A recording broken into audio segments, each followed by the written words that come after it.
رسول اللہ صلی اللہ علیہ وسلم نے سورۃ الفاتحہ کے بارے میں کتنی خوبصورت باتیں بیان کی۔ سب سے پہلی بات، رسول اللہ صلی اللہ علیہ وسلم نے فرمایا والذی نفسی بیدی، قسم ہے اس ذات کی جس کے ہاتھ میں میری جان ہے، ما انزل فی التوراۃ ولا فی الانجیل ولا فی الزبور ولا فی الفرقان مثلها یعنی القرآن، وإنها لسبع من المثاني والقرآن العظیم الذي أعطيته۔ اللہ تعالیٰ نے آسمانی اور الہامی کتابوں میں سے نہ تو تورات میں ایسی صورت نازل کی، نہ انجیل میں ایسی صورت نازل کی، نہ ہی زبور میں ایسی کوئی صورت نازل کی، اور نہ ہی قرآن مجید میں ایسی صورت ہے جیسی اللہ تعالیٰ نے سورۃ الفاتحہ کو نازل کر کے اپنی مخلوق پر انعام کیا ہے۔ یہ 7 آیتیں بار بار پڑھی جانے والی ہیں۔ یہ ام القرآن بھی ہے، قرآن مجید کی ماں کا درجہ اس کو دیا گیا، ام الکتاب بھی ہے، یہ کتاب اللہ کی ماں کا درجہ دیا گیا اس کو۔ رسول اللہ صلی اللہ علیہ وسلم نے ایک دوسری روایت میں فرمایا کہ سورۃ الفاتحہ یہ ایک بے مثال نور ہے، ایک ایسی روشنی ہے۔ سیدنا عبداللہ ابن عباس رضی اللہ تعالی عنہ بیان کرتے ہیں، بینما جبریل قاعد عند النبی صلی اللہ علیہ وسلم سمع نقیضا من فوقه فرفع رأسه فقال، رسول اللہ صلی اللہ علیہ وسلم کے پاس جبریل امین تشریف فرما تھے، اچانک سے ایک آواز آئی۔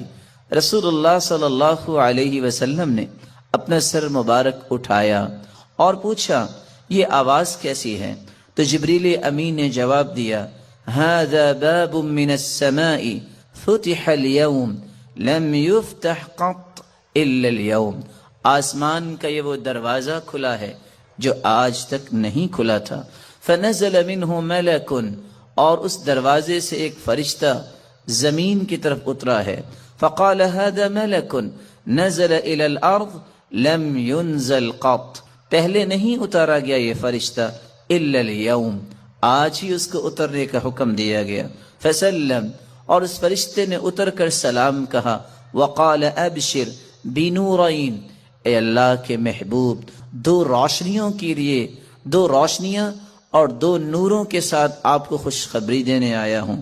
اوتیتہما لم یؤتہما نبی قط قبلک، ایسے نور جو آپ سے پہلے کسی نبی کو عطا نہیں کیے گئے۔ فاتحۃ الکتاب، ایک سورۃ الفاتحہ ہے، وخواتیم سورۃ البقرہ، اور سورۃ البقرہ کی آخری آیات ہیں۔ لن تقرأ بحرف منہما الا اعطیت، سورۃ البقرہ کی آخری آیتیں اور سورۃ الفاتحہ کا کوئی بھی حرف آپ پڑھیں تو اللہ رب العزت اس ایک ایک حرف کے بدلے عطائیں کرتے ہیں۔ اور یہ روایت صحیح ترغیب میں موجود ہے۔ بلکہ رسول اللہ صلی اللہ علیہ وسلم نے اس سورت کی عظمت کو بیان کرتے ہوئے صحابہ کرام کو کتنی خوبصورت بات سمجھائی۔ صحیح بخاری کا وہ واقعہ کتنا مشہور ہے کہ جب صحابہ کرام بنی سلیم کے قبیلے میں پہنچے، جب پتہ چلا، ایک آنے والی عورت نے بتایا کہ ہمارے قبیلے کے سردار کو بچھو نے کاٹ لیا ہے، کیا آپ کے پاس کوئی ایسا شخص ہے جو شخص دم کر سکتا ہو؟ تو رسول اللہ صلی اللہ علیہ وسلم کے ایک صحابی جنہوں نے صرف سورۃ الفاتحہ تلاوت کی اور اس کو دم کر دیا، رسول اللہ صلی اللہ علیہ وسلم کے اس صحابی نے اس سورۃ الفاتحہ کو پڑھنے کے بعد جب دم کیا تو وہ شخص ایسی شفا کی طرف چلا گیا، وَكَأَنَّمَا نُشِطَ مِنْ عِقَالٍ، جیسے کوئی گرہ باندھی ہو کھول دی جائے۔ رسول اللہ صلی اللہ علیہ وسلم کے صحابہ نے کہا جب تک اللہ کے رسول سے بات نہ ہو جائے تو یہ انہوں نے جو 30 بکریاں بطور عوض اس کے دیا ہے، ہم اس وقت تک کوئی بات نہیں کریں گے۔ جب رسول اللہ صلی اللہ علیہ وسلم کو یہ بات پہنچی، آپ نے فرمایا وَمَا كَانَ يُدْرِي أَنَّهَا رُقْيَ اقسموا وَاضْرِبُوا لِي بِسَهْمٍ، آپ کو پتہ نہیں اللہ تعالیٰ نے اس سورت کو شفا بنا کے، اس سورت کو دم بنا کے نازل کیا ہے۔ اور یہی بات ابن القیم رحمۃ اللہ علیہ نقل کرتے ہیں کہ میں نے کتنے سفر کیے اور جب بھی میں بیمار ہوا تو میں نے اللہ کے پیارے پیغمبر کی اس بات پہ یقین کر کے دوائی نہیں لی بلکہ سورۃ الفاتحہ پڑھتا اور میں دم کر لیتا اپنے آپ کو، اللہ رب العزت مجھے شفا یاب کر دیتے۔ سورۃ الفاتحہ یہ عظیم ترین سورت ہے۔ رسول اللہ صلی اللہ علیہ وسلم کے صحابی سیدنا ابو سعید بن معلی بیان کرتے ہیں، مر بی النبی صلی اللہ علیہ وسلم وانا اصلی، اللہ کے رسول صلی اللہ علیہ وسلم میرے پاس سے گزرے، میں نماز پڑھ رہا تھا، مجھے انہوں نے آواز دی، میں نے سلام پھیرا اور سلام پھیرنے کے بعد اللہ کے رسول صلی اللہ علیہ وسلم کی خدمت اقدس میں حاضر ہوا۔ آپ نے فرمایا میں نے آپ کو آواز دی، الم یقل اللہ یا ایھا الذین آمنوا استجیبوا للہ وللرسول، آپ نے اللہ کا یہ کلام نہیں سنا کہ جب اللہ اور اس کے رسول کی بات ہو تو اس بات کو فوراً مانو، لبیک کہو۔ کہا اللہ کے رسول صلی اللہ علیہ وسلم میں نماز پڑھ رہا تھا۔ پھر اللہ کے رسول صلی اللہ علیہ وسلم نے فرمایا الا اعلمک اعظم سورۃ فی القرآن قبل ان اخرج، کیا میں تمہیں قرآن مجید کی سب سے عظیم سورت نہ سکھا دوں اس سے پہلے کہ تم مسجد سے نکل جاؤ، اپنے گھر کو لوٹ جاؤ؟ میں نے کہا کیوں نہیں؟ تو رسول اللہ صلی اللہ علیہ وسلم نے جو سورت سکھائی، جو قرآن مجید کی عظیم ترین سورت ہے، وہ سورۃ الفاتحہ کی تعلیم دی۔ یہی وجہ ہے رسول اللہ صلی اللہ علیہ وسلم نے یہ فیصلہ سنا دیا، کاش اس فیصلے کو بھی امت مان لے، لا صلاۃ لمن لم یقرأ بفاتحۃ الکتاب، جو شخص نماز کے اندر سورۃ الفاتحہ نہیں پڑھتا اس کی نماز نہیں ہوتی، جیسا کہ صحیح بخاری کی روایت ہے۔ اور صحابی تو بیان کرتے ہیں، عبادہ بن صامت رضی اللہ تعالی عنہ کہ فجر کی نماز ہم نے پڑھی اللہ کے رسول صلی اللہ علیہ وسلم کے پیچھے، جب رسول اللہ صلی اللہ علیہ وسلم قرآن کی تلاوت کر رہے تھے، فثقلت علیہ القراءۃ، قرات آپ پہ بوجھل ہوئی، رسول اللہ صلی اللہ علیہ وسلم نے سلام پھیرا اور سوال کیا لعلکم تقرؤون خلف امامکم، کیا تم امام کے پیچھے بھی پڑھتے ہو؟ تو صحابہ کرام نے کہا جی ہاں۔ تو رسول اللہ صلی اللہ علیہ وسلم نے فرمایا لا تقرؤوا لا تفعلوا كما فی روایت اخرى، دوسری روایت کے الفاظ ہیں لا تفعلوا الا بفاتحۃ الکتاب، امام کے پیچھے کھڑے ہو کر تم صرف سورۃ الفاتحہ پڑھا کرو، فإنه لا صلاة لمن لم يقرأ بها، کیونکہ سورۃ الفاتحہ پڑھنے کے بغیر نماز نہیں ہوتی۔ یہ ایسی خوبصورت اور ایسی مبارک صورت ہے جو اللہ اور اس کی مخلوق کے درمیان مکالمے کا ایک خوبصورت جوہر ہے، ایسا گوہر ہے، انسان الحمدللہ رب العالمین کہتا ہے تو اللہ رب العزت فرماتے ہیں حمیدنی عبدی، میرے بندے نے میری حمد و توصیف بیان کی۔ جب بندہ مومن الرحمن الرحیم کہتا ہے تو اللہ رب العزت فرماتے ہیں اثنى علی عبدی، میرے بندے نے میری تعریف کی ہے۔ جب بندہ مومن یہ کہتا ہے مالک یوم الدین تو اللہ رب العزت فرماتے ہیں مجدنی عبدی، میرے بندے نے میری بزرگی بیان کی ہے۔ جب انسان بندہ مومن یہ کہتا ہے ایاک نعبد و ایاک نستعین تو اللہ رب العزت فرماتے ہیں ھذا بینی و بین عبدی ولعبدی ما سأل، یہ میرے اور میرے بندے کے درمیان ہے، جو کچھ بھی میرا بندہ مانگے گا میں اسے عطا کروں گا۔ تو اللہ رب العزت کے ساتھ ہم کلام ہونے کا یہ خوبصورت ذریعہ ہے۔ تو آئیے اس سورت کی طرف چلتے ہیں اور اس کے معانی کو سمجھنے کی کوشش کرتے ہیں۔ بسم اللہ الرحمن الرحیم، الحمد للہ رب العالمین، الحمد تمام تعریفیں، للہ اللہ کے لیے ہیں، رب العالمین جو تمام جہانوں کا رب ہے، الرحمن الرحیم جو بہت مہربان ہے، الرحیم نہایت رحم کرنے والا ہے، مالک یوم الدین مالک ہے یوم الدین بدلے کے دن کا، جزا کے دن کا، ایاک نعبد و ایاک نستعین، ایاک نعبد ہم عبادت کرتے ہیں صرف تیری ہی، وَإِيَّاكَ نَسْتَعِينُ اور ہم مدد چاہتے ہیں صرف تیری ہی اے اللہ۔ اهدنا الصراط المستقیم، ہدایت دے ہمیں، الصراط المستقیم سیدھے راستے کی، صراط الذین انعمت علیہم راستہ ان کا جن پر تو نے انعام کیا، غیر المغضوب علیہم نہ کہ ان کا راستہ جن پر غضب کیا گیا، ولا الضالین اور نہ ان کا راستہ جو گمراہ ہوئے۔ رسول اللہ صلی اللہ علیہ وسلم کے فرامین کی روشنی میں اس سورت کی 5 باتیں ہمیں یاد رکھنی چاہیے۔ جب رسول اللہ صلی اللہ علیہ وسلم نے فرما دیا کہ سورۃ الفاتحہ کے بغیر نماز نہیں ہوتی، تو بندہ مومن کو یہ یقین کر لینا چاہیے، آپ کو 10 دلائل کوئی پیش کر دے، آپ کو 10 کو دلائل پیش کر دے، جب تک سورۃ الفاتحہ آپ نہیں پڑھ لیتے کبھی بھی اس بات پہ اطمینان نہ کیجئے گا کہ میری نماز مکمل ہوئی ہے یا نہیں۔ مکمل اس وقت ہوگی جب سورۃ الفاتحہ کی تلاوت کی جائے گی۔ رسول اللہ صلی اللہ علیہ وسلم کے فرامین کی روشنی میں دوسرا پیغام میرے اور آپ کے لیے یہ ہے کہ یہ سورت شفا ہے، یہ سورت دم ہے، اپنے آپ کو بھی اور اپنی اولاد کو بھی دم کیا کرے، اور اس کے لیے سورۃ الفاتحہ سے بڑھ کر کوئی نسخہ کیمیا، کوئی تریاق نہیں۔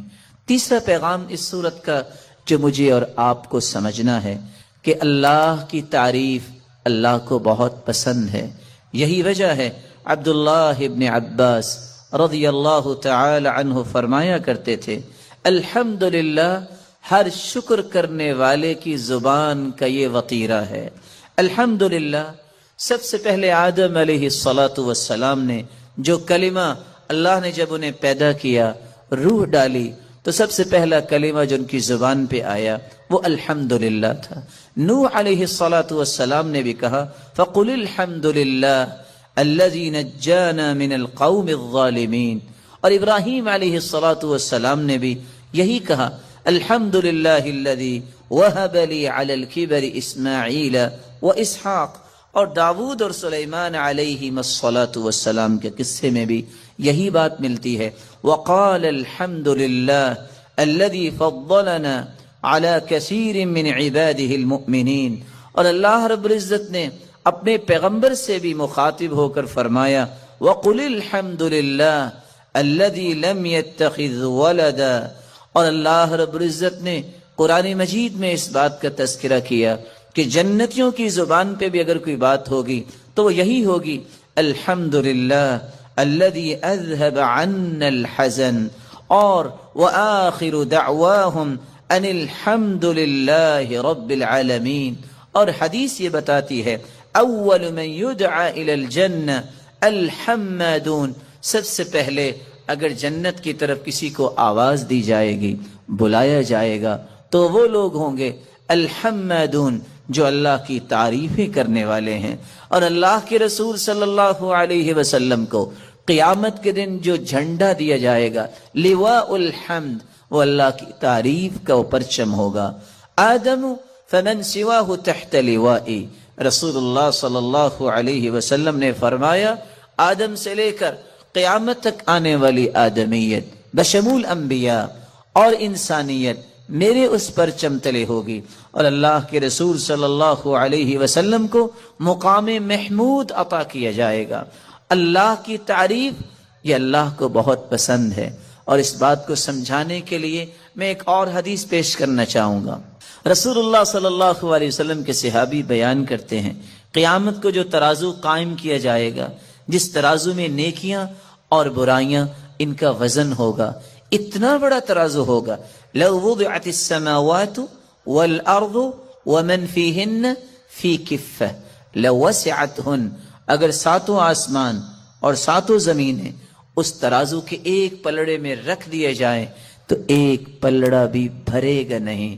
لیکن اللہ کی تعریف کا کلمہ صحیح مسلم کی روایت کی روشنی میں والحمدللہ تملأ المیزان، جو اللہ کے فیصلوں پر خوش ہو کر اللہ کی تعریف کرتے ہوئے یہ کلمہ اپنی زبان پہ لے آتا ہے الحمدللہ، تو اس مبارک کلمے کی وجہ سے قیامت کے دن میزان کے دونوں پلڑے نیکیوں سے بھر جائیں گے، جبکہ ایک پلڑا 14 کے 14 طبق رکھ دینے سے بھی بھرے گا نہیں۔ اللہ رب العزت ہمیں اللہ کی کثرت سے تعریف کرنے اور اس کے ذکر کرنے کی توفیق عطا فرمائے۔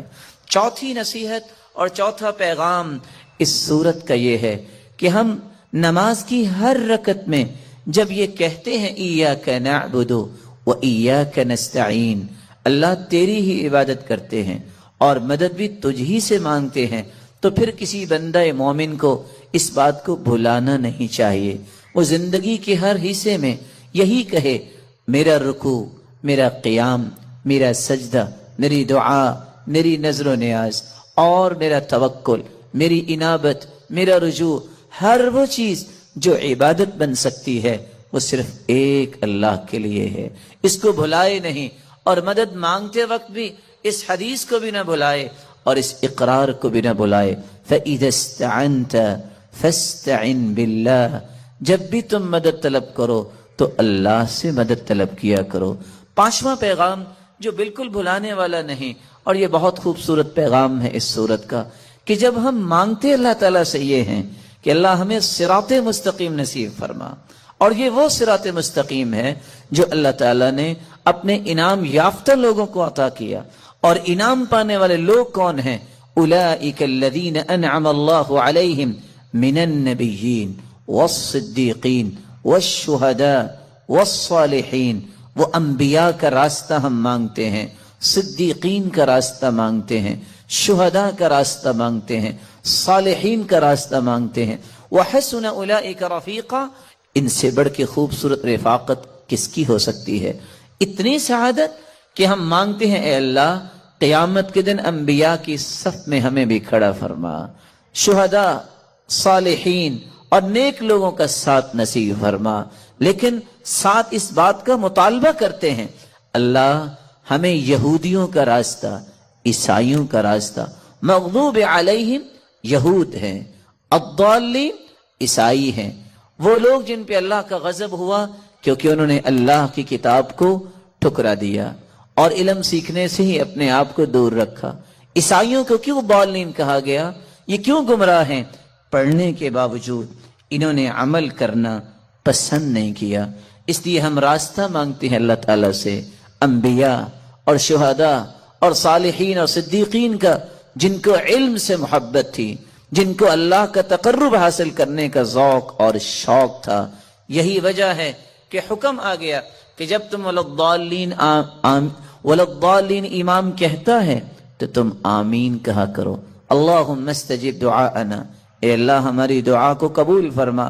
اور اسی لیے ساتھ اللہ کے رسول نے فرما دیا ما حسدتکم الیہود علی شیء ما حسدتکم علی السلام والتأمین۔ یہودیوں کو سب سے زیادہ اگر حسد ہوتا ہے تو کس بات پہ ہوتا ہے؟ جب تم آمین کہتے ہو، جب تم آپس میں ایک دوسرے کو سلام کہتے ہو، السلام علیکم ورحمۃ اللہ وبرکاتہ۔ اس کا مطلب یہ ہوتا ہے اے اللہ اس میرے بھائی کو سلامت رکھ، اس پہ اپنی رحمتوں کا نزول فرما، اس کو برکتوں سے نواز۔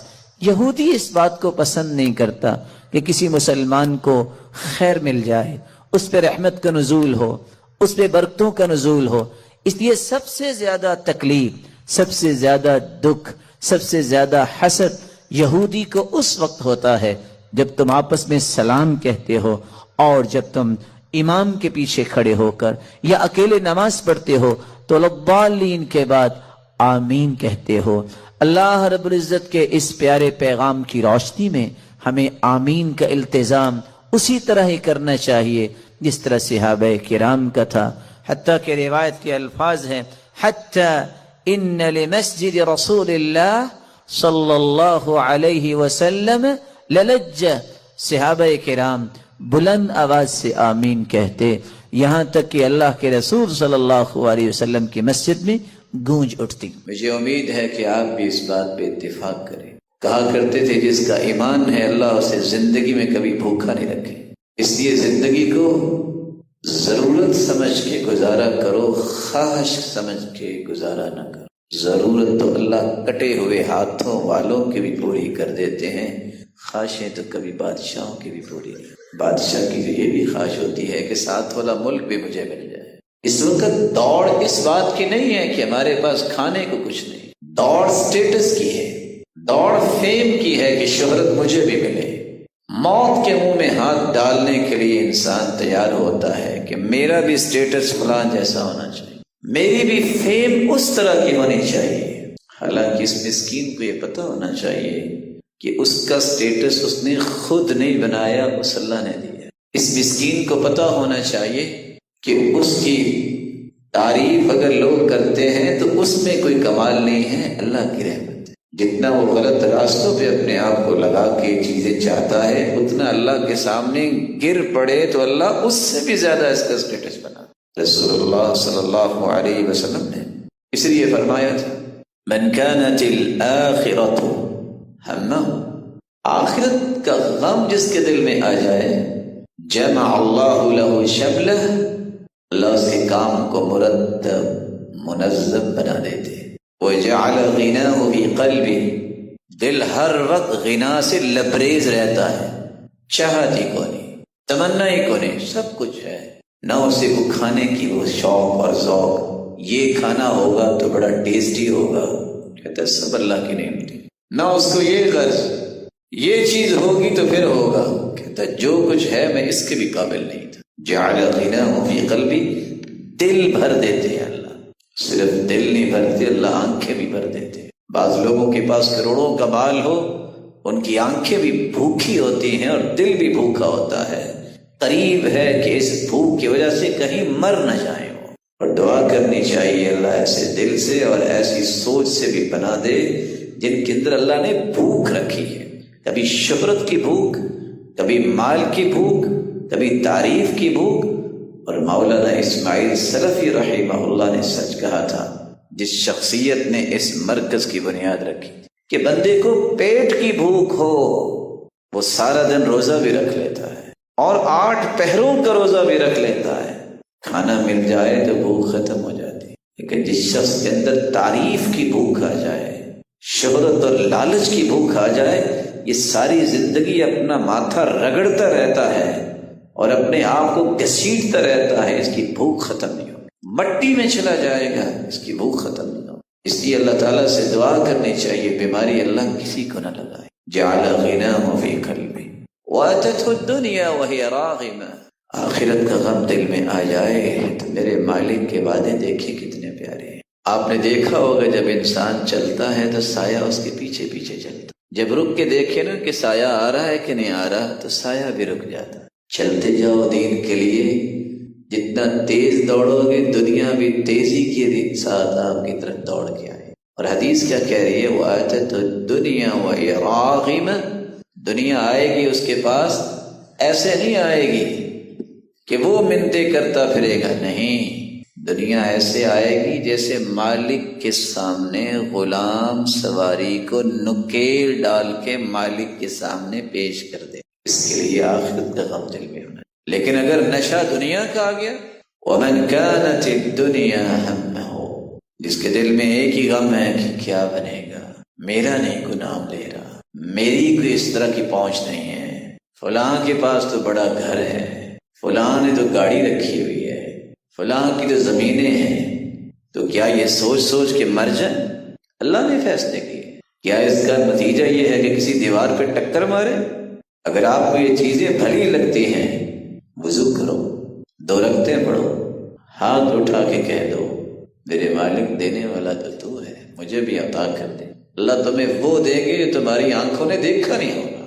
لیکن اگر یہی فکر رہا میری اولاد کا کیا بنے گا، ان کا فیوچر کیسے بنے گا، ان کا سٹیٹس کیسے بنے گا، فیسیں کیسے پوری ہوں گی، پڑھائیاں کیسے ہوں گی، من کانت الدنیا ہمہ، جس نے دنیا کا غم پال لیا اپنے دل میں، نتیجہ نکلے گا فرق اللہ علیہ امرہ، اس کی زندگی کبھی مرتب نہیں ہوگی، اس کے کام کبھی اس کے منظم نہیں ہوں گے، دن کو الگ نوکری، رات کو الگ نوکری، ڈبل شفٹ ہے، اوور ٹائم بھی لگ رہے ہیں، لیکن حالت کیا ہے، بس جی بلز ہی پورے نہیں ہوتے، بڑے بڑے غریبوں کے بلز بھی پورے ہو جاتے ہیں، تمہارے اس نشے نے تمہیں یہاں تک پہنچایا ہے، تمہارے فرض پورے نہیں ہو۔ ساری زندگی نہ صحت کا خیال، نہ دین کا خیال، پیسہ جمع کرنے پہ لگا ہے۔ جب ہو گیا بوڑھا اور ساتھ ہی ہو گیا بیمار، وہی جمع شدہ پونجی ساری کی ساری بیماری پہ لگائی، خالی ہاتھ قبر میں چلا۔ یہ زندگی نہیں ہے، یہ مصیبت ہے۔ اپنے آپ کو اور اپنے امور کو اللہ کے حوالے کرو۔ اللہ کی قسم آپ دیکھیے گا کہ آپ کی سوچ سے 1000 گنا تمہارا رب تمہیں عطا کرے گا جو تم نے کبھی سوچا ہی نہیں ہے، تمہارے حاشیے تخیلات میں بات کبھی آئی نہیں ہوتی۔ جس کا آخرت کا غم ہوتا ہے اس کے لیے انعامات ہیں۔ اچھی موت کی نشانیوں میں سے سب سے پہلی نشانی یہ ہے، مومن جب اللہ کے پاس جاتا ہے تو اسے موت سے نفرت نہیں ہوتی۔ جو اللہ سے ملنا چاہتا ہے اللہ اس سے ملنا چاہتے ہیں، جو اللہ سے ملنا نہیں چاہتا اللہ بھی اس سے نہیں ملنا چاہتے۔ اس لیے جب انسان مومن جو اللہ کے پاس جانے لگتا ہے تو حدیث کے الفاظ ہیں، اللہ تعالیٰ اس کو موت کے قریب اپنی رحمت، اپنی رضامندی اور جنت، کتنی چیزیں؟ 3 چیزیں۔ صحیح مسلم کی روایت ہے 2684، بندہ مومن کو اللہ جان نکالنے سے پہلے 3 خوشخبریاں دے دیتے ہیں۔ میرے بندے، تم میری رحمت کے مستحق ہو، میں تم سے راضی ہوں، تم جنتی ہو۔ اس کے چہرے پہ روشنی آ جاتی ہے تو وہ پھر کہتے ہیں اللہ مجھے فوراً لے جا۔ یہی وہ چیز ہے جو بعض لوگ جب دنیا سے جاتے ہیں تو ان کی مسکراہٹ نظر آ رہی ہوتی ہے۔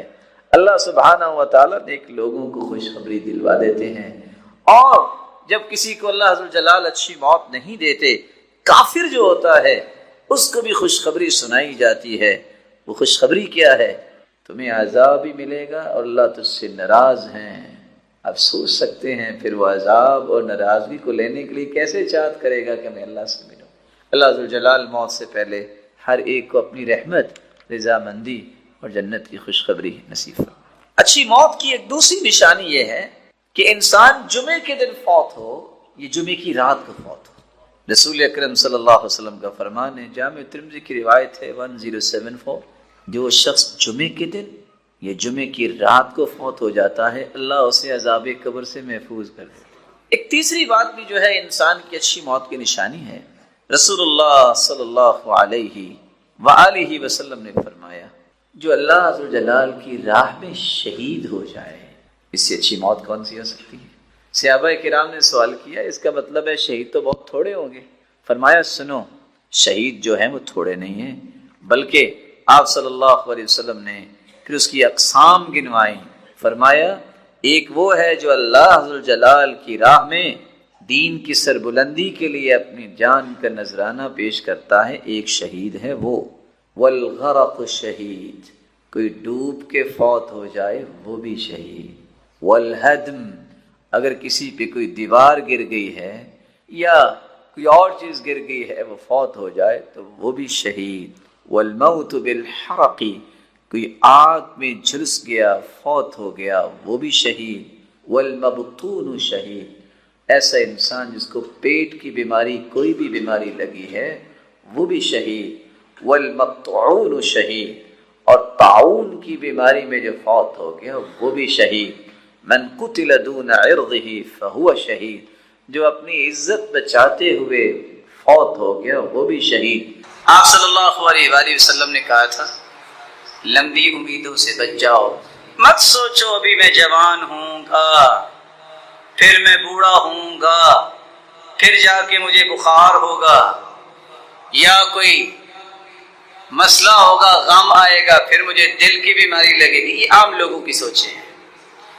پھر ڈاکٹر کے پاس جائیں گے، پھر کچھ دن میں ہاسپٹل میں رہوں گا، لوگ عیادت کے لیے بھی آئیں گے، پھر آخر کرتے کرتے فوت ہو جاؤں گا۔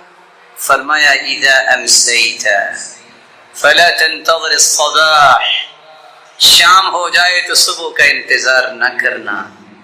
واذا اصبحت فلا تنتظر المساء، صبح ہو تو شام کا انتظار نہ کرنا، یہ امیدیں لمبی لگانا چھوڑ دے۔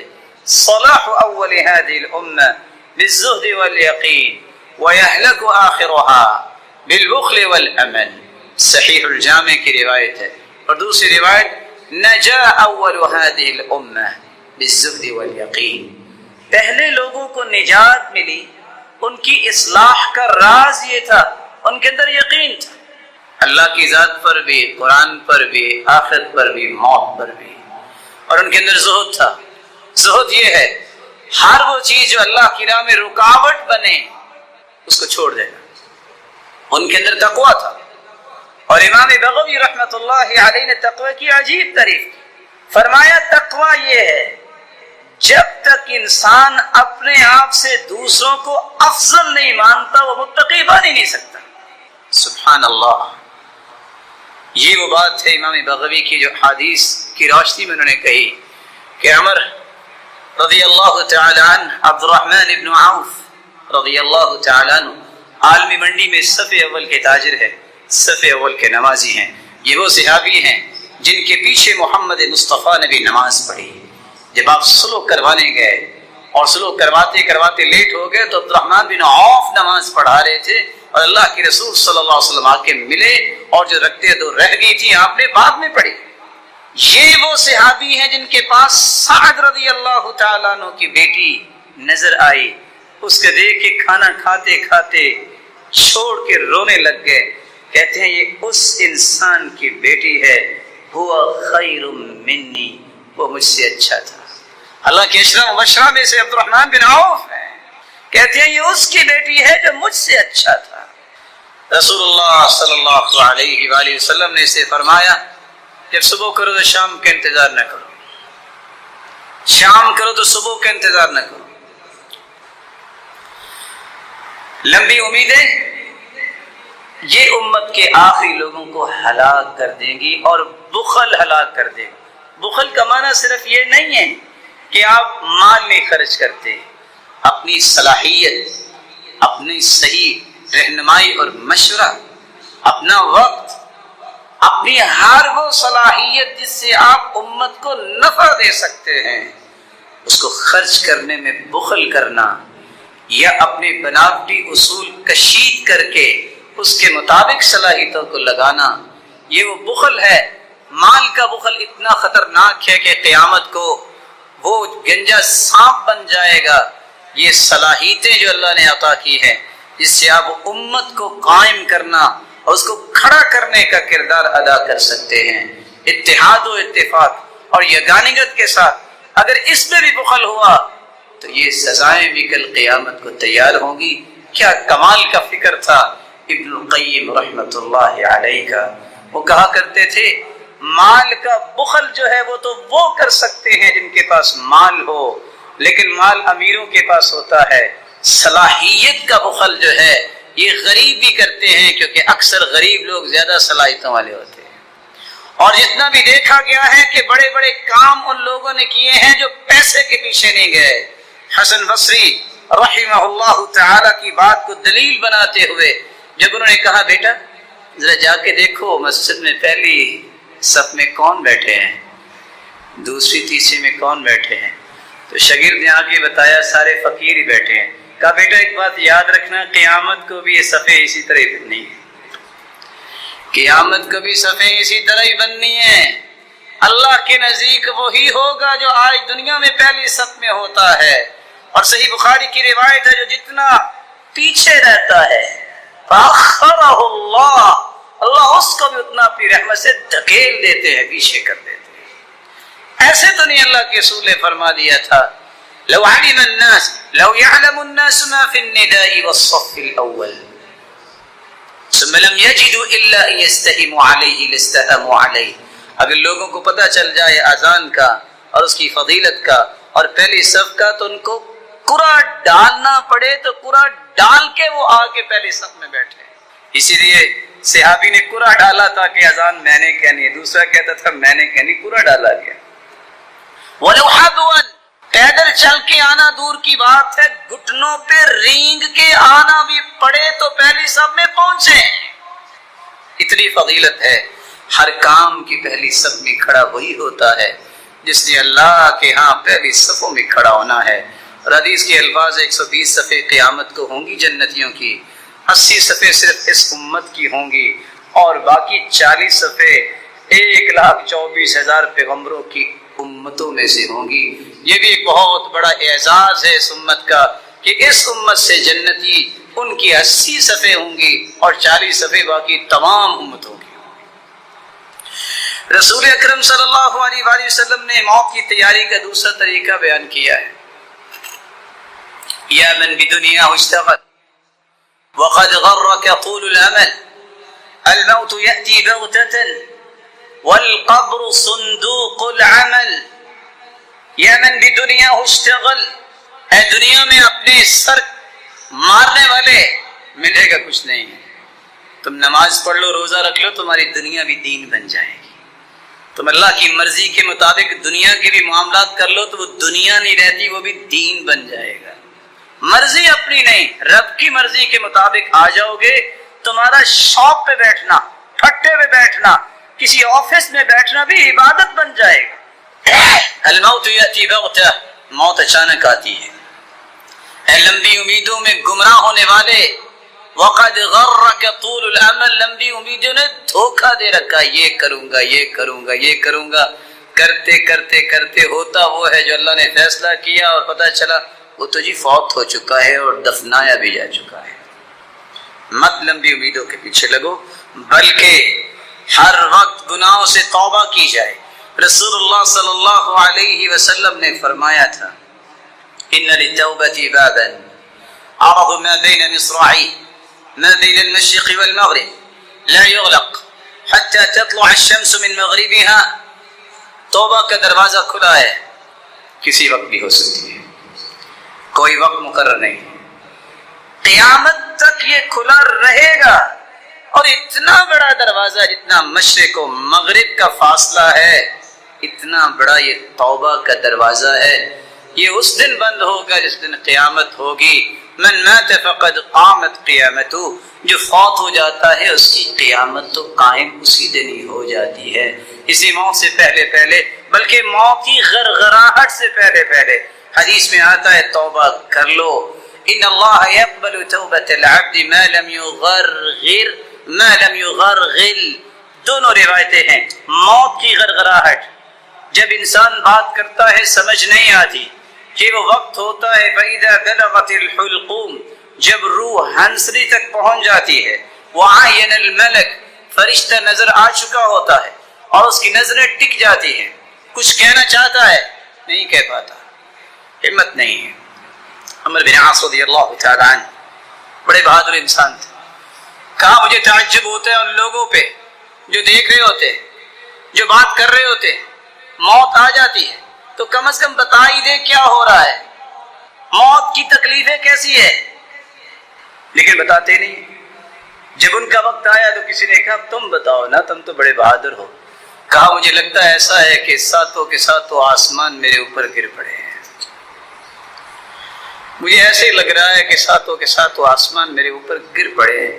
آپ سوچ سکتے ہو کہ جس کے اوپر آسمان گر پڑے اور اتنا بڑا آسمان، اس پہ کیا بیتتی ہوگی۔ تیسرا کام، موت کی تیاری وہ کر سکتا ہے۔ اللہ کے رسول نے فرمایا جہاں تمہیں زندگی کو غنیمت جاننا ہے اور لمبی امیدوں کے پیچھے نہیں پڑنا بلکہ اپنی زندگی کے لمحات کو استعمال کرنا ہے، وہاں تمہیں موت کی یاد بھی دلائے گی۔ جنازے پڑھو گے، قبرستان میں جاؤ گے کسی کو دفنانے، قبروں کی زیارت پہ جاؤ گے کہ ہمیں سبق ملے، کبھی قبرستان کا چکر لگا دیکھنا۔ کچھ لوگوں کے یہ جھگڑے کہ بس یہ ہوا وہ ہوا، آپ قبرستان میں چکر لگائیں، کوئی جھگڑا نہیں، کوئی اونچی آواز سے نہیں بولتا۔ تھے بڑے بڑے جابر، لیکن ان کی یہ جابری کو اس جبروتیت والے نے اس طرح توڑ دیا کہ مٹی میں مٹی ہو چکے ہیں۔ اس لیے کبھی قبرستان کا چکر بھی لگانا چاہیے۔ کیا ملتا ہے؟ فَإِنَّهَا تُذَكِّرُ الْآخِرَةَ۔ مسلمانوں، میں نے تمہیں پہلے قبروں کی زیارت سے منع کیا تھا، قبرستان نہ جانا ابتدائی اسلام میں، بعد میں اجازت دی تو 5 کاموں کے لیے کہا، اس لیے جاؤ تذکر الآخرہ، تمہیں آخرت یاد کروائے گی۔ جامع ترمذی کی روایت ہے 1053۔ دوسرا، تم جب قبرستان کا چکر لگاؤ گے تو ہوگا کیا؟ ترق القلب. جب تم قبریں دیکھو گے اچھا یہ بھی تھا یہ بھی تھا، تمہارے دل نرم ہوں گے. تیسرا کام تدمع العین، تمہاری آنکھوں سے آنسو آ جائیں گے اور تمہاری آنکھوں کو سمجھ آئے گی کہ ہاں یہ رونا جو ہے اس بات پہ دلیل ہوگا کہ تمہارا دل ڈر گیا ہے. اور چوتھی بات وَلَا تَقُولُوا هُجْرًا، غلط بات نہ وہاں کہنا. اور اگلی روایت کے الفاظ ہیں وَلَا تَقُولُوا مَا يُسْخِطُ الرَّبِّ، ایسی ہر بات سے بچ جانا جس سے رب کی ناراضگی ہو. اور بعض آثار میں جس میں علماء نے کلام بھی کی ہے تزہد الدنیا، انسان کی دنیا کی رغبت دور کرتی ہے. لیکن یہ تو وہ قبریں ہوں گی نا جو سنت کے مطابق کچی قبریں بنی ہوں، کس طرح کھائیاں نظر آئیں تو وہاں آخرت یاد بھی آتی ہے. اپنا آپ یاد آتا ہے میں نے بھی یہاں اس طرح کی جگہ پہ آنا ہے، وہاں رونا بھی آتا ہے. اور جہاں قیامت کی نشانی کا ظہور ہو چکا ہو، حدیث میں آتا ہے لا تقوم الساعة حتى تضطرب آلیات نساء دوس، دوس قبیلے کی عورتیں رقص کریں گی.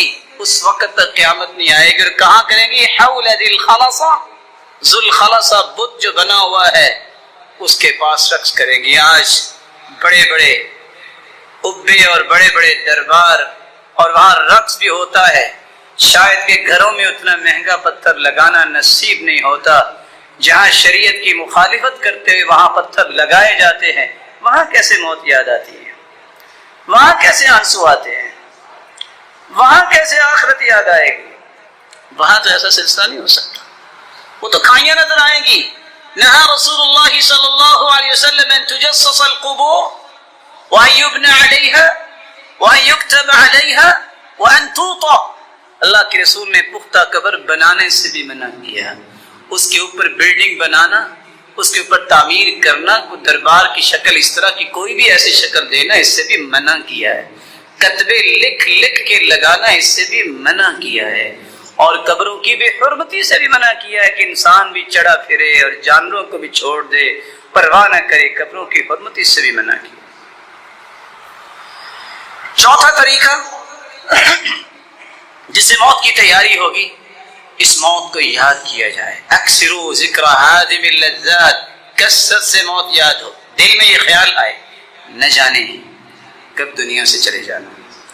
فما ذکرہ عبد قط، ابن حبان کی روایت 2982، جس بندے نے موت کو یاد کیا ہوگا کیا؟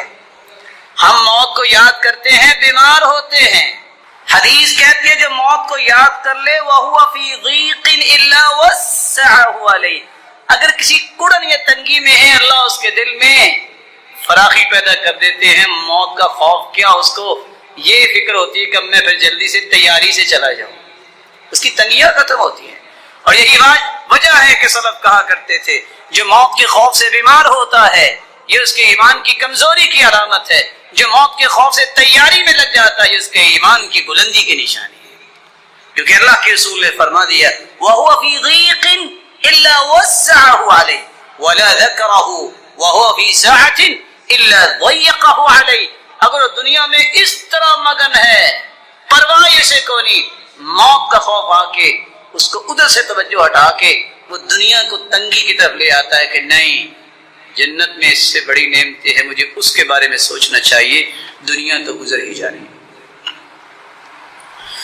سیدہ عائشہ رضی اللہ تعالی عنہ کے پاس ایک عورت آئی، آگے کہتی ہے میرا دل بہت سخت ہے.